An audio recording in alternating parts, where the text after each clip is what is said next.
We're at war all the time, still today. After thousands of years, we still go to war. We still are, people that like to fight, to conquer, and that's the way we live.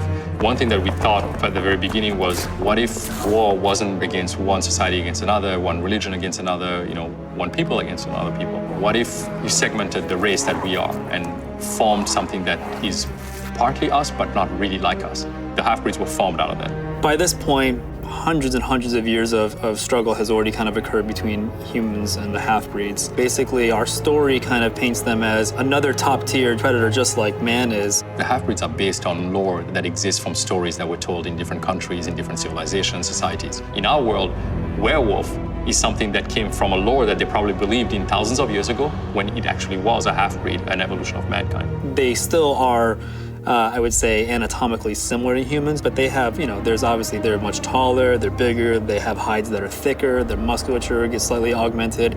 The reason why the lichens and that particular species of half-breed is a threat, it was a question of understanding what it was about the werewolf lore that is as intelligent as you are, but is as bestial as a wolf could be. I think, to me, the most terrifying thing is that we try to basically always have some degree of a performance in them that carries a level of intelligence. They are smart. I think, to me, that's actually the scariest thing about them. And when something can look at you, size you up, and be at your equal, if not above you, I think it becomes very, very scary.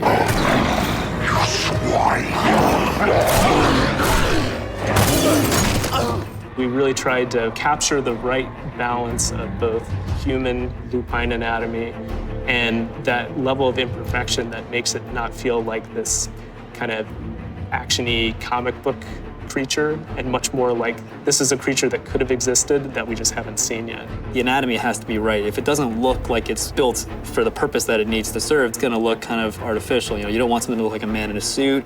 You don't want something to just have weird kind of bones jutting out of it just because that looks cool or scary. Also trying to retain a sense of the person. We didn't want this magical transformation from specific guy to generic scary creature. We wanted a sense of who that person was, still kind of transferred into the lichen anatomy. We knew that one of the pillars of the game was that we not just have lichens, but we have the ability to transform a human into a lichen or vice versa. We wanted no cheats. We wanted continuous, no-cut shots of this happening. And so what that means is actually transforming the anatomy. The blood from the heart through the veins and arteries. You kind of see this chest expansion as if maybe the lungs, the rib cage, and then all the rest of it as it's being carried through the blood kind of moves outwards to the extremities. The hips, the pelvis. The big toes of the humans actually morphs and migrates back to the dew claw. Everything is very, very different from how the thing is structured. Finding 3D topology that allowed us to achieve that was quite a process. And then the hair growth was another challenge. As they're transforming, a mostly bald human is now transforming into a very hairy dog, cat-like creature. On top of that, the skeletons of both characters are actually animating and transforming along with the splint shape. On top of that, the materials are animating and blending between the human state, sort of an in-between transformation state, and the lichen state without any tricks or gimmicks. I think that's something that people are going to be really kind of excited about. There's that moment where you're like, oh man, turning into a lichen, that's awesome. And so we wanted to make sure we play that up.